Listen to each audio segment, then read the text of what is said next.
Dear friends, thanks for joining in this beautiful meditation session. In this peaceful state of mind, let us try to understand something about yoga.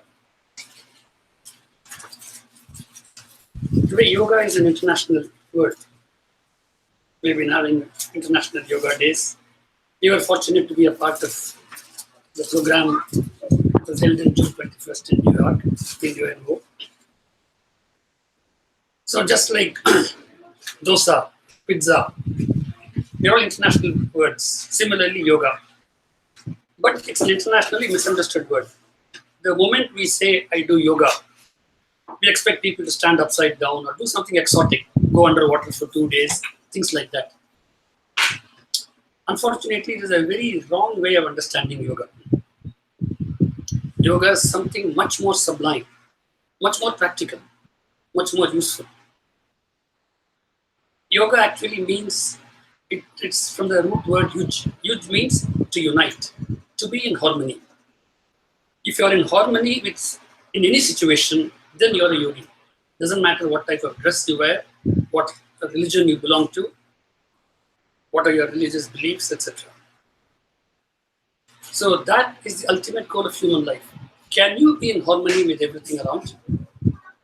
Can you be with satisfaction in spite of what is happening around you? You can't change the rest of the world, but possibly you can change yourself. And yoga could do that. And this is the one important thing we have to learn, irrespective of what your background is, because that is going to completely change your life, and then only you can extend it to your family, organization, etc. And Sky Yoga, you're seeing the photo just above, the Vethathiri Maharishi, who was the founder of this organization. He started an organization called World Community Service Center. It was started in 1958. The very reason why he started was he saw the Second World War. He was a witness to this. And any man, any kind man, would be totally moved. And he was moved by that. So then he decided that just technical development, economic development alone would not bring peace. Because in the Second World War, it started in Europe. It was the richest of all the countries. Scientific developments went ahead. In spite of all that, World War started there. So he said that something has to be fundamentally changed. If, along with this, if we have to bring peace, something more is required. And that is why this organization was started, World Community Service Center. And he said that can be achieved only when each one of us is peaceful. Today we ask a question. There are so many thousands of living beings, or lakhs of living beings, hundreds of living beings, right from plant life. You see the evolution? The plant life has got just one sense. It has got a touch sense. Then much later, 2 sense living beings, worms, came around. A few lakhs years later, the 3 sense living beings, the butterflies, etc. Much later, 4 sense living beings, then the 5 sense living beings, and lastly, the greatest of all living beings. We can call ourselves, because others don't understand our language. So we say we've got 6 senses. If that is so, human beings should be the most happy because they got 6 senses as compared to all of them. But you can say, in fact, we all agree that we are the most, pitiable. They are the most pitiable. Why is it like that? We can't complain with God about this, because a God will come and say, I've given you the maximum. You're not making use of it. So it is not that nature has not given us the maximum. We have been provided the maximum. Then where's the problem? The problem is there is something fundamentally wrong in our way of living. Something is basically wrong. Unless you're going to change that, any amount of prosperity is not going to help us. And Vethathiri Maharishi has identified there are only 3 problems in our life. If only we know what they are, and if we can modify, the whole world can be, the heaven can be here. It's not that after death you have to go there. Today we have made it a hell. So just 3 problems. Would you like to know that? Yes. Naturally, everyone would like to know that. The first problem is we don't know about ourselves. We don't know the greatness of being a human being. That's why Ramana Maharshi said, who am I? Socrates says, know thyself. So this is the basic problem. We don't know the greatness of being a human being. I know you'll get annoyed if I say that, because all of you can write a resume of 4 pages about what you have been doing and which university you graduated from. But anyway, we'll come to that shortly. The second problem, which is identified by the Maharshi, is we don't know the true relationship between one individual and others in the society. The second problem with the rest of the society. And the third problem is we don't know the relationship between us and call it God, call it nature. How do we deal with that on a daily basis? Let us quickly go into these 3 and then see what solutions are possible. When they say, the masters say that you don't know about yourself, what do they mean? Let us not go too philosophical. Friday evening is not the best time for philosophy, isn't it? Then even a few of you are listening will go away. So the master, he puts everything quantitatively. He says, again, there are only 3 things. A human being or any living being is made up of a physical body, a mind, and we are all living beings. So there must be a life energy, pran shakti in us. We are all pranis, isn't it? So physical body, life energy, and mind. We are made up of these 3. Quickly, let us try to find out how much we know about each of them and how much we make use of it. Then summing up, we know how much we know about ourselves. Our physical body, maybe we are not doctors, but we know so much about it, that what is diabetes, when do you get cancer, when do you get things like that. We all know that.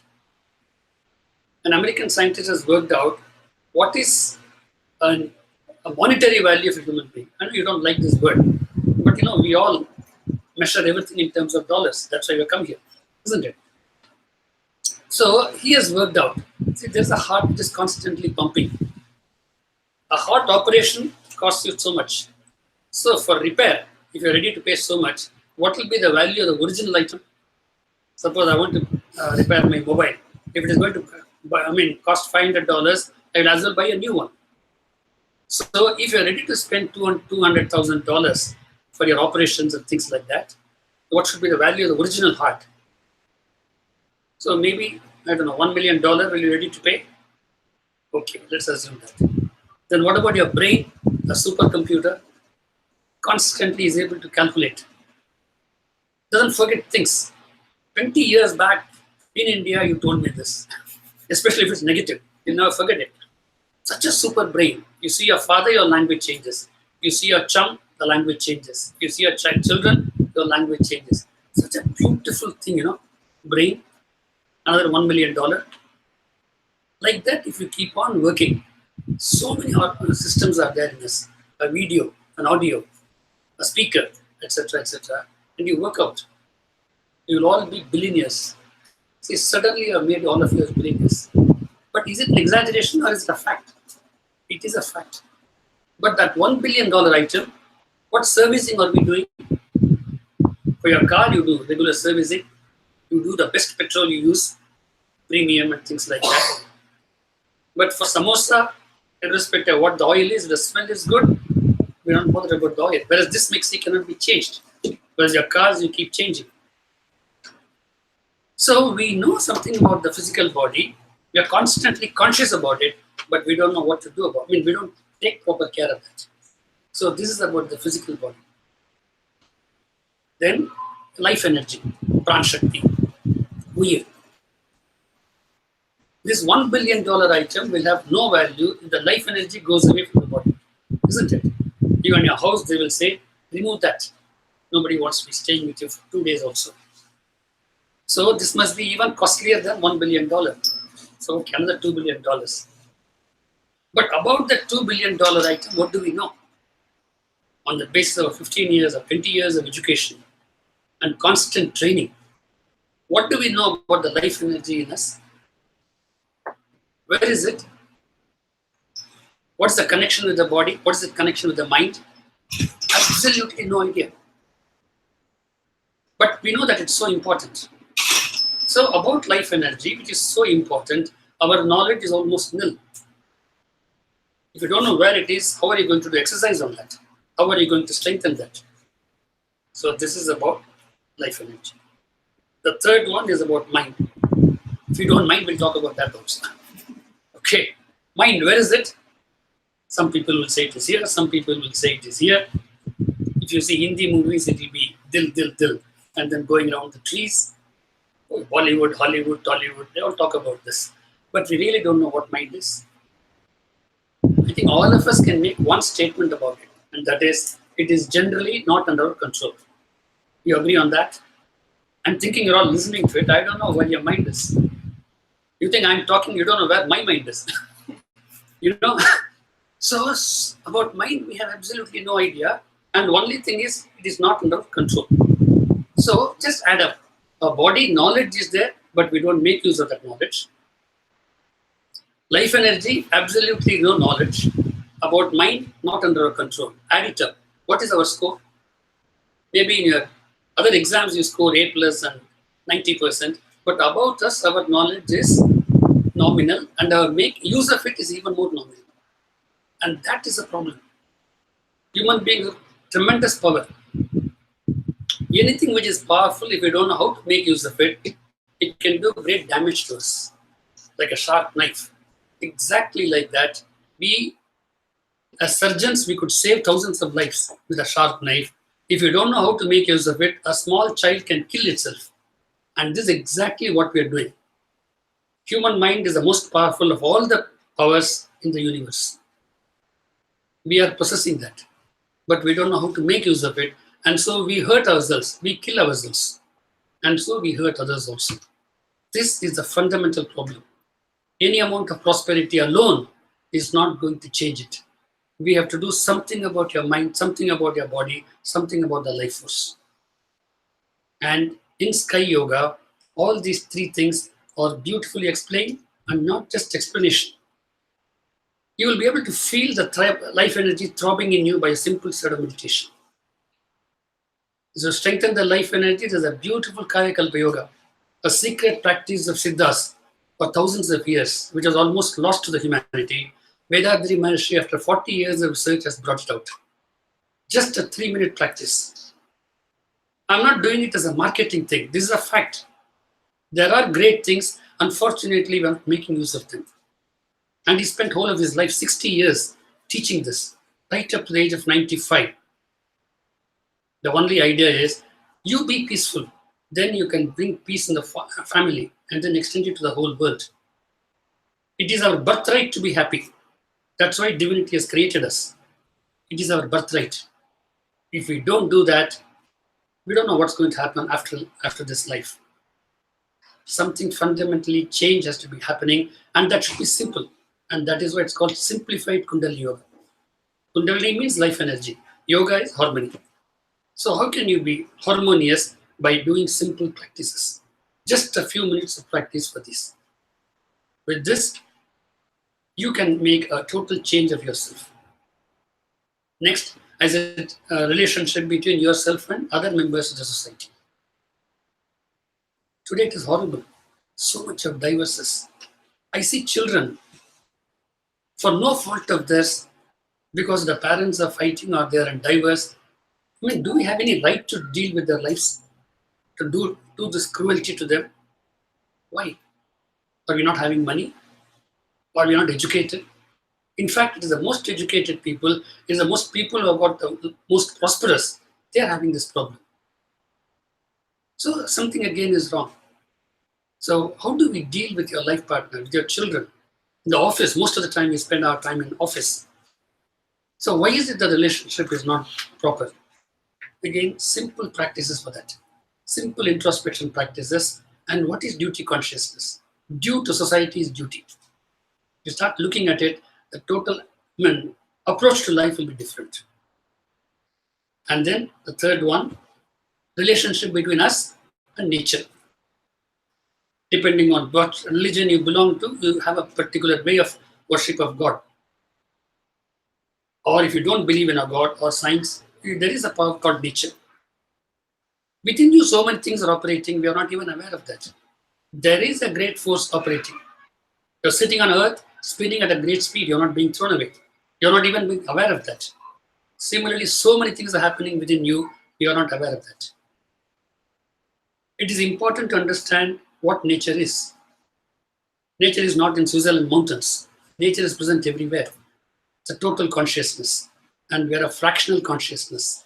Can we merge our fraction to the total, to the totality? And that is worship of God. That is worship of nature, or being in tune with nature. That is called the true relationship between you and nature. And this again is beautifully explained by Vethathiri Maharshi through Brahmajnanam and Karma Yoga. And that is where what Einstein wanted, science and philosophy should merge. A yoga between science and philosophy, science and spirituality, a yoga between different religions, a yoga between different races. That harmony is our birthright. And we can all achieve that and lead a very happy life and bring happiness everywhere around you. A positive vibration going from you. I wish that Vethathiri Maharishi's dreams will be fulfilled, and for that you should be happy. And you should be able to spread happiness around. Thank you very much. Be blessed. Be blessed by the divine. On behalf of all our members and viewers, we thank Senior Professor Balachandran and Senior Professor Jayanti Madam for their guidance today and the information that they provided.